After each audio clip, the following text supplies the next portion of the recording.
ভাবুন তো, একটা রাজ্যের গভীর অর্থনৈতিক সংকট বা ধরুন এই যে এত বেকারত্ব, তার সমাধান হিসেবে কেউ যদি শুধু কলকারখানা তৈরির ছক না কষে বরং তার সাথে সাথে নারীদের সুরক্ষায় এক নিজস্ব সশস্ত্র বাহিনী আর ওই LGBTQ+ সম্প্রদায়ের অধিকারের কথা বলে।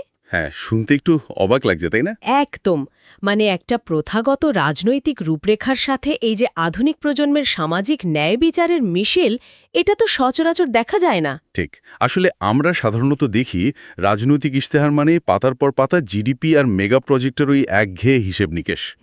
কিন্তু এইবারের চিত্রটা আক্ষরিক অর্থে একটু অন্যরকম। ঠিক, সেই কারণেই আমাদের আজকের এই গভীর তথ্য বিশ্লেষণে আমরা এমন একটা নথির ব্যবচ্ছেদ করতে চলেছি যা আগামী দিনের বাংলার জন্য একটা সম্পূর্ণ ভিন্ন ধাঁচের নকশা পেশ করছে। এবং এই নকশাটা কিন্তু বেশ ইন্টারেস্টিং। অবশ্যই। আমরা কথা বলছি 2026 সালের পশ্চিমবঙ্গ বিধানসভা নির্বাচন উপলক্ষে প্রকাশিত বামফ্রন্ট এবং তাদের সহযোগী ধর্মনিরপেক্ষ শক্তিগুলোর বিকল্প ইশতেহার নিয়ে। হ্যাঁ, আমাদের কাছে থাকা মূল নথি থেকে আমরা এর ভেতরের সবচেয়ে গুরুত্বপূর্ণ, মানে ধরুন সবচেয়ে চমকপ্রদ এবং ক্ষেত্রবিশেষের সবচেয়ে বিতর্কিত দাবিগুলোকে আজকে তুলে আনব। তবে মূল আলোচনায় ঢোকার আগে একদম শুরুতে একটা বিষয় খুব স্পষ্টভাবে পরিষ্কার করে নেওয়া প্রয়োজন। হ্যাঁ, প্লিজ বলুন। আজকের এই বিশ্লেষণে আমরা কিন্তু কোনো রাজনৈতিক মতাদর্শের পক্ষ নিচ্ছি না। একদমই তাই। সরবরাহ করা ইশতেহারটির ভিতরে ঠিক কি লেখা আছে, তারা কোন বিষয়গুলোকে প্রাধান্য দিচ্ছে, আর সাধারণ মানুষের কাছে পৌঁছানোর জন্য তারা কি ধরনের আবেগ বা যুক্তির আশ্রয় নিয়েছে, আমরা সম্পূর্ণ নিরপেক্ষ দৃষ্টিকোণ থেকে কেবল তারই বস্তুনিষ্ঠ আলোচনা করব। ঠিক, কোনো বিশেষ দল বা জোটকে সমর্থন করা বা ধরুন তাদের সমালোচনা করা কোনোটি আমাদের লক্ষ্য নয়। একদম না। তো এই নিরপেক্ষতার জায়গা থেকেই যদি আমরা ইশতেহারটির দিকে তাকাই, তবে প্রথমেই যে ধাক্কাটা লাগে তা হলো এর আবেগঘন আবেদন, মানে উন্নত বাংলার জন্য একটা তীব্র ইমোশনাল অ্যাঙ্গেল। হ্যাঁ, এই জায়গাটা খুব ভালো ধরেছেন। এই ইশতেহার এমন একটা বাংলার ছবি তুলে ধরে যা তথাকথিত লুটের রাজত্ব এবং অরাজকতার অন্ধকারে নিমজ্জিত। তারা দাবি করছে যে ধর্ম ও জাতপাতের বিভাজন মানুষের আসল কষ্টগুলোকে, মানে ধরুন পেটির খিদে বা বেকারত্বকে পরিকল্পিতভাবে ঢেকে দিচ্ছে। ঠিক। আমাদের আজকের মিশন হলো এটা খুঁজে বের করা যে একটা রাজনৈতিক জোট কিভাবে কর্মসংস্থান বা অর্থনীতির মতো ভারী বিষয়গুলোর সাথে এই যে বাংলা বাঁচানোর তীব্র আবেগঘন বার্তাকে এক সুতোয় গাঁথে। যে কোনো রাজনৈতিক নথির গভীরে যাওয়ার আগে তার সুর বা টোন বোঝা খুব জরুরি। আপনি ঠিকই বলেছেন, ইশতেহারের শুরুতেই ভারী কোনো অর্থনৈতিক পরিসংখ্যানের কচকচি কিন্তু নেই। একদমই নেই। বরং একেবারে সরাসরি মানুষের হতাশা এবং ক্ষোভের জায়গাটাকে ছুঁতে চাওয়া হয়েছে। ইশতেহারের প্রথমেই বলা হয়েছে বাংলা আজ এক অরাজকতার অন্ধকারে বন্দী। হ্যাঁ, তারা মূলত দুটো সংক্রমণের কথা বলছে এখানে। একদিকে দুর্নীতিবাজদের রাজত্ব, যারা ক্ষমতার দম্ভে ফুলে ফেপে উঠছে, আর অন্যদিকে ছড়ানো হচ্ছে ঘৃণা আর অবিশ্বাসের বিষ। একদম। এই জোড়াফলা থেকে উদ্ধার পেতে তারা যে ডাকটা দিয়েছেন তার নাম দিয়েছেন আলো ফেরানোর লড়াই। এটা বেশ ইমোশনাল একটা ক্যাচফ্রেজ। হ্যাঁ, আর এই আখ্যান বা ন্যারেটিভ তৈরি করাটা কৌশলগত দিক থেকে খুব ইন্টারেস্টিং। তারা তাদের মূল লক্ষ্য হিসেবে এমন এক বাংলা গড়ে তোলার কথা বলছে যেখানে ধর্ম, বর্ণ, লিঙ্গ নির্বিশেষে প্রতিটি মানুষের পরিচয় হবে তার কর্মে। বাহ! স্লোগানগুলো খেয়াল করুন, মন্দির মসজিদ নয়, কাজ, এবং লুটেরার ফ্র্যাঞ্চাইজি নয়, তোলাবাজ মুক্ত নতুন বাংলা। এই স্লোগানগুলো আসলে মানুষের রোজকার জীবনের সরাসরি অভিজ্ঞতার সাথে রাজনৈতিক প্রতিশ্রুতির একটা সেতু বন্ধন করছে। বিষয়টা অনেকটা এমন যেন একজন চিকিৎসক রোগীর কাছে গিয়ে শুধু জ্বর বা ব্যথার ওষুধ দিচ্ছেন না, তিনি প্রথমে রোগীকে দুর্নীতি এবং সামাজিক বিভাজনের মতো জোড়া সংক্রমণের ভয়াবহতা নিয়ে সতর্ক করছেন। ঠিক ঠিক। এবং তারপর আসল প্রতিষেধক হিসেবে ঐক্যের প্রেসক্রিপশন দিচ্ছেন। কিন্তু এখানে তো আমার সবচেয়ে বড় প্রশ্নটা জাগে। কি প্রশ্ন? শুধু আবেগের ওপর ভর করে তো আর একটা রাজ্য চলতে পারে না। বাস্তবে এই সংকট সমাধানের জন্য তারা কি সুনির্দিষ্ট রূপরেখা দিয়েছেন? এই প্রেসক্রিপশনটা কি শুধু কথার কথা, নাকি এর কোনো বাস্তব ভিত্তি আছে? সেটাই আসল জায়গা। আবেগ দিয়ে শুরু করলেও ইশতেহারটি খুব দ্রুত তার মূল ওষুধে বা সমাধানে প্রবেশ করেছে। আর তা হলো অর্থনীতি এবং কর্মসংস্থান। আচ্ছা। কারণ তারা এই ন্যারেটিভটা প্রতিষ্ঠা করতে চাইছে যে বিভাজন বা দুর্নীতির সবচেয়ে বড় এবং আসল প্রতিষেধক হল মানুষের পকেটে টাকা থাকা, বা ধরুন অর্থনৈতিক স্বনির্ভরতা। আর সেই স্বনির্ভরতার কথা বলতে গিয়ে তারা যে লক্ষ্যমাত্রা ছুড়ে দিয়েছে সেটা আক্ষরিক অর্থেই বিশাল। হ্যাঁ, বেশ বড়। ইশতেহারে আগামী 5 বছরের মধ্যে বিপুল কর্মসংস্থানের প্রতিশ্রুতি রয়েছে। সংখ্যাগুলো শুনলে তো চমকে যেতে হয়। ঠিক। 40 লক্ষ স্থায়ী কর্মসংস্থান, শিল্প ও লজিস্টিক্স মানে পণ্য সরবরাহ ও পরিবহন ক্ষেত্রে 25 লক্ষ কাজ, 20 লক্ষ গ্রামীণ কর্মসংস্থান আর 15 লক্ষ প্রযুক্তি নির্ভর বা আইটি চাকরি। বাপরে, শুধুই বড় বড় সংখ্যাগুলোই নয়, তারা একদম তৃণমূল স্তরে গিয়ে গ্যারান্টির কথা বলছে। কিরকম? যেমন ধরুন, প্রতিটি উপার্জনহীন পরিবারে অন্তত একজনের কাজ নিশ্চিত করার কথা বলা হয়েছে। আচ্ছা। এছাড়াও সমস্ত সরকারি শূন্যপদ 5 বছরের মধ্যে সম্পূর্ণ স্বচ্ছতার সাথে এসএসসি বা পিএসসির মাধ্যমে পূরণ করার কথা বলা হয়েছে। আর যুব শক্তির জন্য একটা নতুন আইডিয়া আনা হয়েছে, নেতাজি সুভাষ যুবসেবক প্রকল্প। এর আওতায় সমাজসেবা ও উন্নয়নমূলক কাজের বিনিময়ে মাসে 2000 টাকা ভাতার প্রস্তাব রয়েছে। কিন্তু লক্ষ লক্ষ চাকরির প্রতিশ্রুতি তো আমরা প্রতিটা নির্বাচনের আগেই দেখি। এটা তো একটা অত্যন্ত চেনা চিত্র, তাই না? হ্যাঁ, তা তো বটেই।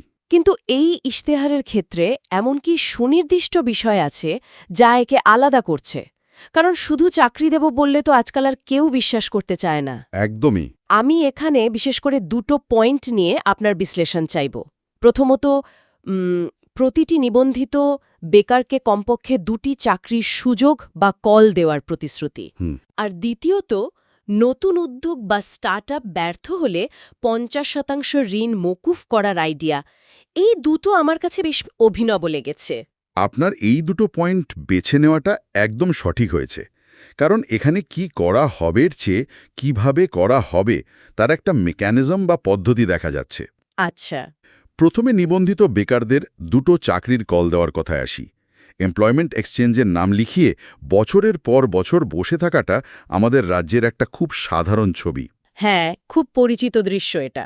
এই প্রতিশ্রুতিটা আসলে সিস্টেমের প্রতি তরুণ প্রজন্মের হারিয়ে যাওয়া বিশ্বাস ফিরিয়ে আনার একটা চেষ্টা।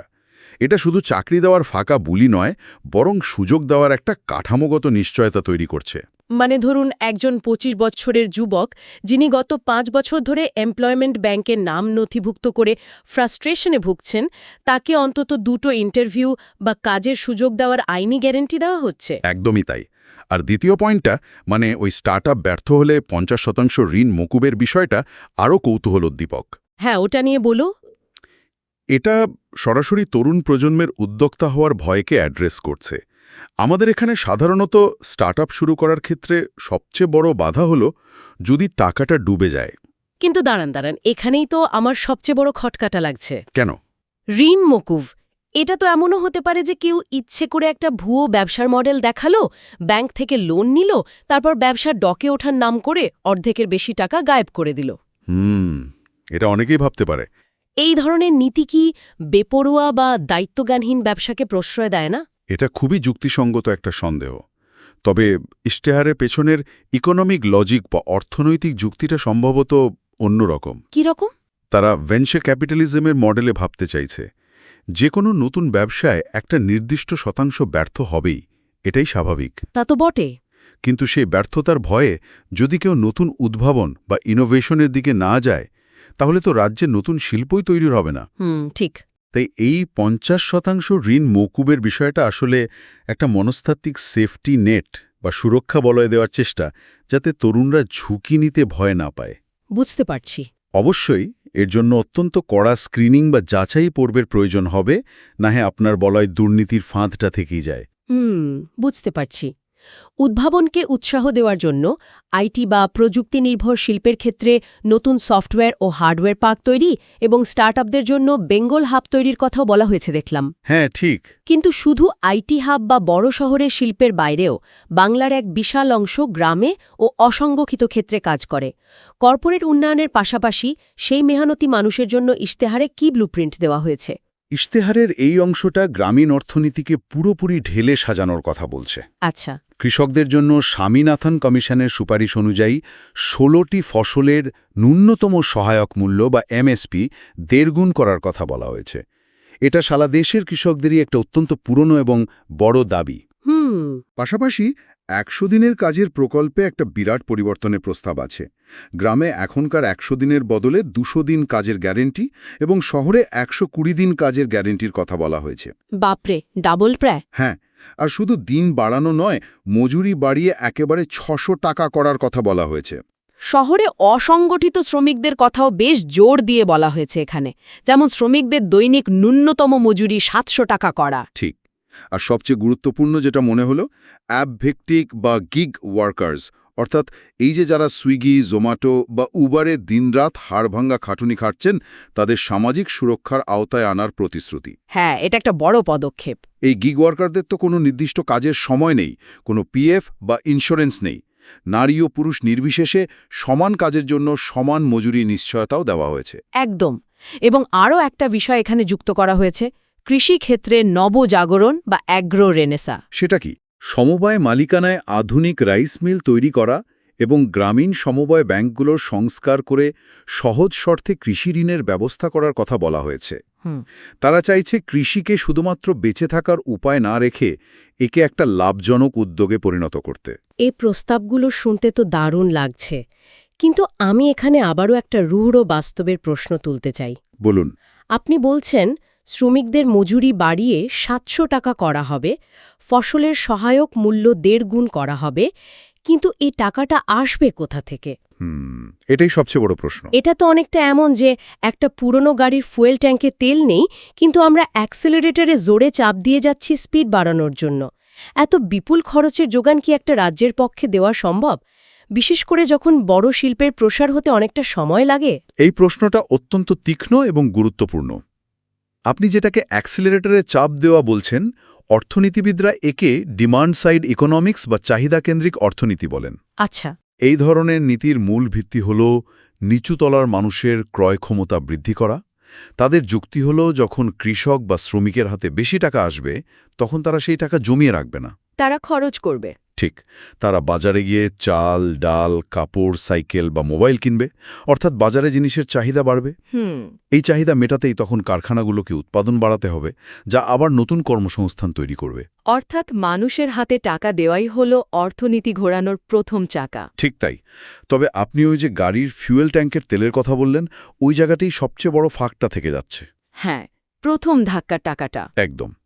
এই চক্রটা শুরু করার জন্য প্রথম ধাক্কায় যে বিশাল অঙ্কের মূলধনের প্রয়োজন, সরকারি কোষাগারের সেই অর্থের যোগান কোথা থেকে আসবে তার কোনো স্পষ্ট মেকানিজম বা হিসাব এই ইশতেহারে সেভাবে বিস্তারিত বলা নেই।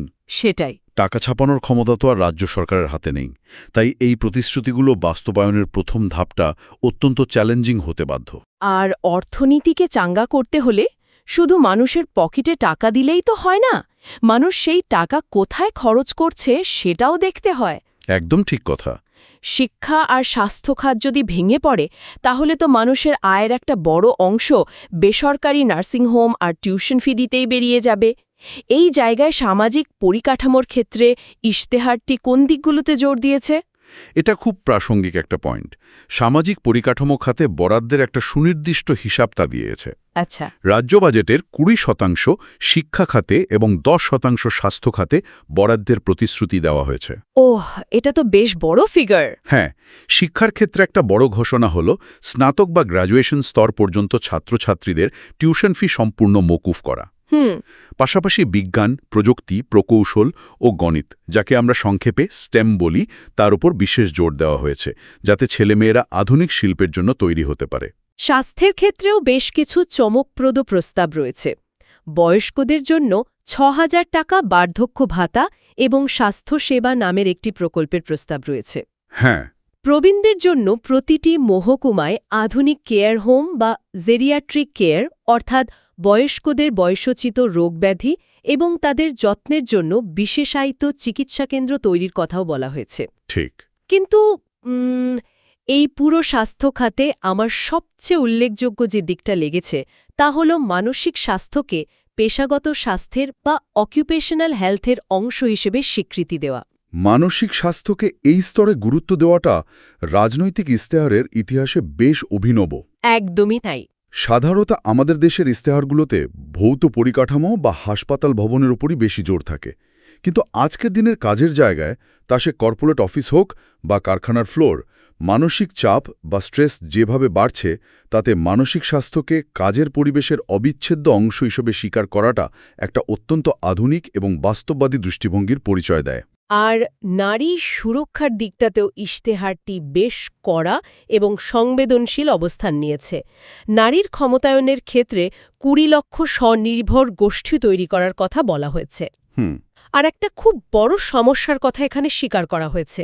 ওই মাইক্রোফাইন্যান্সের নামে গ্রামেগঞ্জে যে অবৈধ কারবারিদের অত্যাচার চলে, তা কঠোরভাবে দমনের কথা বলা হয়েছে। এটা গ্রামীণ বাংলার একটা বড় সমস্যা।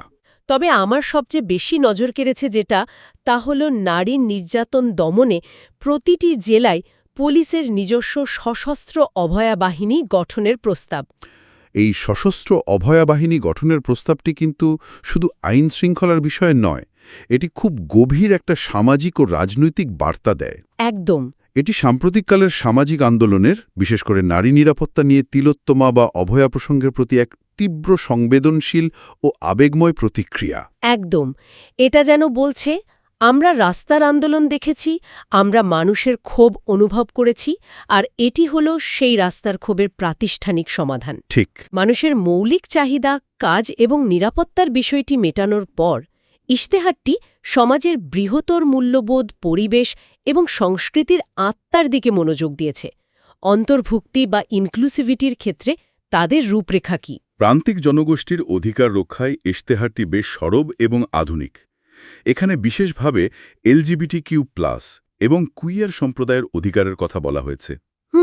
তাদের জন্য কর্মক্ষেত্রের সমান মজুরি, সামাজিক সুরক্ষা এবং সবচেয়ে অভিনব ব্যাপার হল কর্মক্ষেত্রে লিঙ্গ নিরপেক্ষ শৌচালয় বা জেন্ডার নিউট্রাল টয়লেটের প্রতিশ্রুতি দেওয়া হয়েছে। 1 মিনিট, একটু থামারি আপনাকে। হ্যাঁ, বলুন। এটা তো রাজনৈতিক ইশতেহারে সচরাচর দেখাই যায় না। একটা প্রথাগত বামপন্থী রাজনৈতিক জোট, যারা বরাবর শ্রেণী সংগ্রাম, মজুরি এবং কৃষকের কথা বলে এসেছে, তারা যখন LGBTQ+ সম্প্রদায়ের কর্মক্ষেত্রের অধিকার বা জেন্ডার নিউট্রাল টয়লেট নিয়ে সুনির্দিষ্ট রূপরেখা দেয়, তখন বিষয়টা বেশ চমকপ্রদ হয়ে ওঠে। এটা কি তাদের নীতিগত বিবর্তনের একটা বড় উদাহরণ নয়? অবশ্যই। এটা একটা বিশাল আইডিওলজিক্যাল বা মতাদর্শগত শিফট।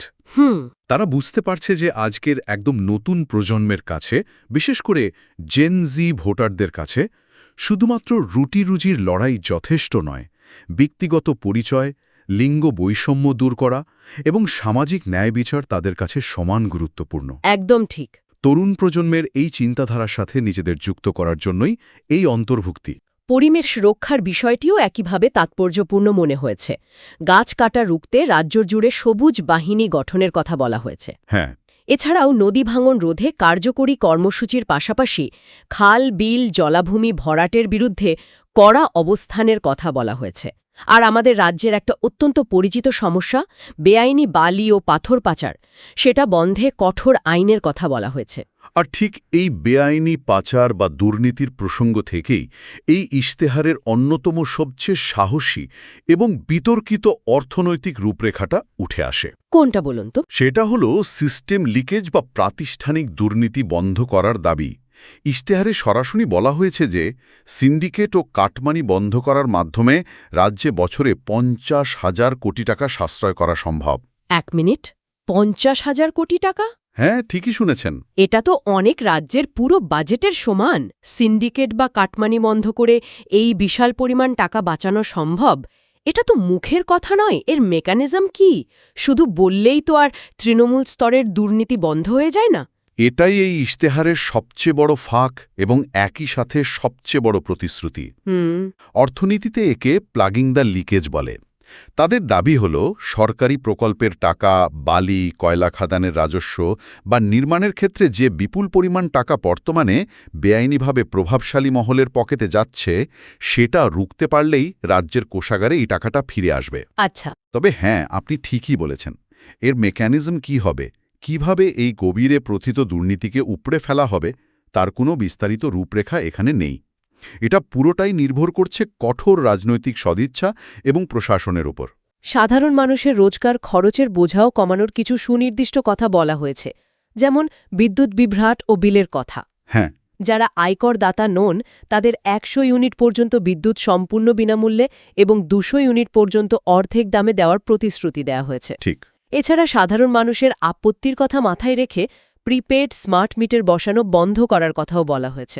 এগুলো তো সরাসরি মধ্যবিত্ত এবং নিম্ন মধ্যবিত্তদের মাসের শেষের টানাটানি কমানোর চেষ্টা। একদম ঠিক। সংস্কৃতি এবং আঞ্চলিক উন্নয়নের ক্ষেত্রেও বেশ কিছু প্রতিশ্রুতি রয়েছে। যেমন উত্তরবঙ্গের চা, পর্যটন এবং প্রযুক্তির মিলবন্ধনে T3 পরিকল্পনার কথা বলা হয়েছে। T3 জঙ্গলমহল, সুন্দরবন এবং পাহাড়ের জন্য তাদের নিজস্ব ভৌগোলিক ও সামাজিক বৈশিষ্ট্যের কথা মাথায় রেখে আলাদা আঞ্চলিক উন্নয়ন পর্ষদ গঠনের কথাও ইশতেহারে রয়েছে। তাহলে আজকের এই পুরো আলোচনার সারসংক্ষেপ যদি টানি, বামফ্রন্ট এবং তাদের সহযোগী ধর্মনিরপেক্ষ শক্তিগুলোর ২০২৬ সালের এই বিকল্প ইশতেহারটি শুধুমাত্র কিছু গতানুগতিক পরিসংখ্যান বা প্রতিশ্রুতির তালিকা নয়। একদম না। এটি একদিকে যেমন দুর্নীতিমুক্ত, কর্মমুখী ও বিভাজনহীন বাংলার জন্য এক তীব্র আবেগঘন আবেদন, মানে ওই যেটা আমরা শুরুতেই বললাম ইমোশনাল সাপোর্ট, অন্যদিকে তেমনি অর্থনীতি, শিক্ষা, স্বাস্থ্য এবং শ্রম আইনের এক অত্যন্ত সুনির্দিষ্ট, তথ্যনির্ভর এবং আধুনিক ব্লুপ্রিন্ট। আলোচনার শেষ প্রান্তে এসে শ্রোতাদের আবারও মনে করিয়ে দেওয়া দরকার যে আজকের এই আলোচনাটি কেবল আমাদের কাছে সরবরাহ করা ইশতেহারের বস্তুনিষ্ঠ বিশ্লেষণ। হ্যাঁ, আমরা কোনো পক্ষ নিচ্ছি না। একদম। এই রূপরেখা কতটা বাস্তবোচিত, এর জন্য প্রয়োজনীয় অর্থের সংস্থান কিভাবে হবে, বা বাস্তব রাজনীতির কঠিন ময়দানে এই প্রতিশ্রুতিগুলো কতটা কার্যকর হবে, তা বিচার করার দায়িত্ব সম্পূর্ণভাবে আপনাদের মতো সচেতন নাগরিকদের। আমরা শুধু নথির ভেতরের বক্তব্য এবং তার পেছনের যুক্তিগুলোকে উন্মোচন করেছি মাত্র। একদম ঠিক। এই ইশতেহার একটা স্বপ্নের কথা বলছে, একটা সম্ভাবনার কথা বলছে, কিন্তু সেই স্বপ্নকে বাস্তবে রূপ দেওয়ার পথটা যে কতটা কণ্ঠকাকীর্ণ সেটা আমরা এই আলোচনা থেকে স্পষ্ট বুঝতে পারছি। ঠিক তাই। একটি রাজনৈতিক ইশতেহার যদি ভবিষ্যতের সেই নকশা বা প্রেসক্রিপশন হয়, তবে আজকের এই গভীর আলোচনার শেষে একটা বড় প্রশ্নই থেকে যায়। কি প্রশ্ন? কাঠামোগত পরিবর্তন, কঠোর প্রশাসন এবং দীর্ঘমেয়াদী উন্নয়নের এই যৌক্তিক প্রতিশ্রুতিগুলো কি সাধারণ মানুষের আবেগ, তাৎক্ষণিক রাজনৈতিক আনুগত্য বা সরাসরি হাতে পাওয়া সুবিধার আবেদনকে ছাপিয়ে যেতে পারে? দীর্ঘমেয়াদী কাঠামোগত উন্নয়ন নাকি তাৎক্ষণিক লাভ? গণতন্ত্রে শেষ পর্যন্ত কোনটি সাধারণ মানুষের মনে বেশি প্রভাব ফেলে? এটি একটা দারুণ ভাবনার বিষয়। হ্যাঁ, এই প্রশ্নটি নিয়ে আরও ভাবার এবং নিজেদের মতো করে বিশ্লেষণ করার আহ্বান জানিয়ে আজকের এই গভীর আলোচনা আমরা এখানেই শেষ করছি। নতুন কোনো বিষয় নিয়ে আবারও কথা হবে।